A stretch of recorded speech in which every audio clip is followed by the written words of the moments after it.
Welcome to foodie choice. அனைவருக்கும் வணக்கம். நம்ம இன்னைக்கு பார்க்க போகிற ரெசிபி என்னன்னு பார்த்தீங்கன்னா மசாலா பூரி தான் நம்ம இன்னைக்கு பார்க்க போகிறோம். ஸோ ரொம்ப சிம்பிளான இந்த டிஷ் எப்படி பண்ணலான்னு பார்க்கலாம். இதுக்கு நான் 1/2 கப் மஞ்சள் கலர் பட்டாணி ஓவர் நைட் ஊற வச்சு தண்ணியெலாம் ஃபில்டர் பண்ணி எடுத்து வச்சுருக்கிறேன். இப்போ நம்ம கண்டிப்பாக ஓவர் நைட் ஊற வைங்க, அப்போ தான் நல்லா வேகும். இதை ஒரு ப்ரெஷர் குக்கரில் போட்டு தண்ணி விட்டு வேக வச்சு எடுத்துட போகிறோம். ஸோ பட்டாணியை போட்டுட்டு ஒரு 1/2 கப் அளவுக்கு தண்ணி விட்டுக்கோங்க. தண்ணி விட்டுட்டு உப்பு போட்டுட்டு லிட் வச்சு க்ளோஸ் பண்ணி வெயிட் போட்டுட்டு ஒரு 4-5 விசில் விடணும். 4லேருந்து 5 விசில் கூட விடுங்க. நல்லா வெந்திருக்கணும். லோ ஃப்ளேமில் வச்சு 4-5 விசில் விடுங்க. அப்போ தான் பட்டாணி நல்லா வேகும். உங்களுக்கு நமக்கு நல்லா வேகணும் பட்டாணி. ஸோ வெந்ததுக்கப்புறமா ஓப்பன் பண்ணி பார்த்துடலாம். ஸோ ப்ரெஷர் லேஸ் ஆயாச்சு. இப்போ ஓப்பன் பண்ணி காட்டுறேன் பாருங்க. ஸோ நல்லா வெந்திருக்கு. ஸோ நீங்கள் ஜாஸ்தியாக வேணும்னா 1 கப் கூட பட்டாணி போடலாம். நான் இன்றைக்கி 1/2 கப்பில் தான் உங்களுக்கு பண்ணி காட்டுறேன். இதை நல்லா நம்ம மசிச்சு எடுக்க போகிறோம். ஸோ அப்போ தான் நமக்கு நல்லா இன்னும் திக்காகும். ஸோ நல்லா மசிச்சு எடுத்ததுக்கு அப்புறமா பாருங்கள் இப்படி தான் இருக்குது. ஸோ குயிக்காக இதில் மசாலாலாம் போட்டு தாளிக்க போகிறோம். ஸோ ஒரு கடாய் வச்சு 1 ஸ்பூன் எண்ணெய் விட்டுக்கோங்க. எண்ணெய் விட்டுட்டு ஒரு 1/2 ஸ்பூன் சோம்பு போட்டுக்கலாம். சோம்பு போட்டுட்டு ஒரு சின்ன சைஸ் பெரிய வெங்காயத்தை பொடியாக கட் பண்ணி வச்சுருக்கிறேன், அதை போட போகிறேன். ஸோ இதை லைட்டாக வறுத்துக்கலாம். வறுத்ததுக்கப்புறமா சின்ன சைஸ் பெரிய வெங்காயத்தை பொடியாக கட் பண்ணி எடுத்து வச்சுருக்கிறேன், அதை போட்டாச்சு. போட்டுட்டு நல்லா வதக்கி விடுங்க. நல்லா வதங்கணும் இது. ஸோ ஒரு 1/2 ஸ்பூன் இஞ்சி பூண்டு பேஸ்ட் அதையும் போட்டு நல்லா வதக்கிக்கோங்க. வதக்கினதுக்கு அப்புறமா நல்லா பச்சை வாசனையெல்லாம் போகணும், அந்த அளவுக்கு வதக்கி எடுத்துக்கோங்க. ஒரு 1/2 துண்டு தக்காளி அதை கட் பண்ணி எடுத்து வச்சுருக்கேன், அதையும் ஆட் பண்ணுறேன். இதெல்லாம் ரொம்ப வேகணும்னு கிடையாது, நமக்கு ஓரளவுக்கு வெந்தால் போதும்.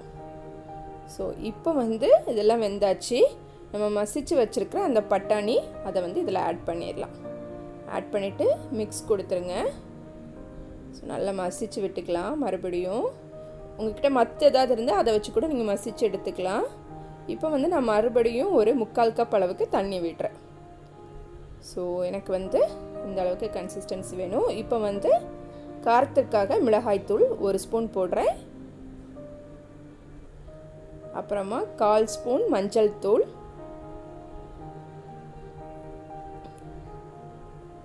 அப்புறமா கொத்தமல்லி தூள் போட்டுக்கலாம் 1 ஸ்பூன்.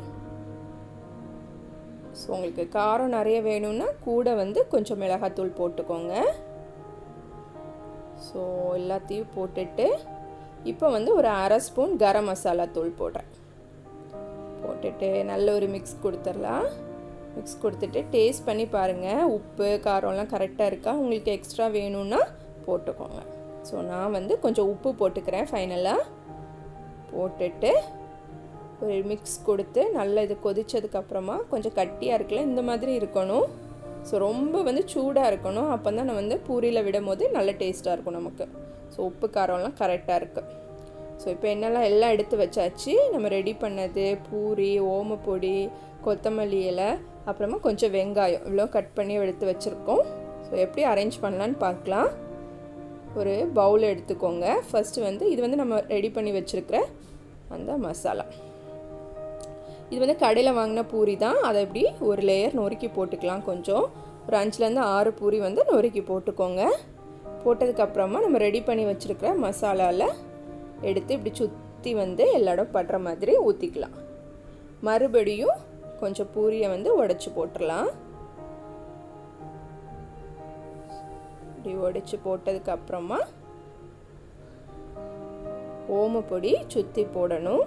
ஓமப்பொடி ரெசிபி நான் ஆல்ரெடி போஸ்ட் பண்ணியிருக்கேன், வேணால் உங்களுக்கு லிங்க் ஷேர் பண்ணுறேன் பாருங்கள். கொஞ்சம் கட் பண்ண வெங்காயம் அதையும் சுற்றி போட்டதுக்கப்புறமா கொஞ்சமாக கொத்தமல்லி இலை கட் பண்ணி எடுத்து வச்சுக்கோங்க, அதையும் இப்படி மேலே போட்டுட்டு மறுபடியும் நம்ம ரெடி பண்ணி வச்சுருக்கிற மசாலாவை சுற்றி ஊற்றிட வேண்டியதான். அது வந்து ரொம்ப சூடாக இருக்கிற மாதிரி பார்த்துக்கோங்க, அப்போ தான் நல்லாயிருக்கும் நமக்கு. ஸோ இப்படி ஃபுல்லாக சுற்றி ஊற்றினா தான் பூரிலாம் நல்லா கோரும். ஸோ அவ்வளோதாங்க, ரொம்ப சிம்பிள் இந்த ரெசிபி பண்ணுறதுக்கு. நீங்களும் ட்ரை பண்ணிவிட்டு எப்படி இருந்ததுன்னு ஷேர் பண்ணுங்கள். Thank you. Thanks for watching Foodie Choice.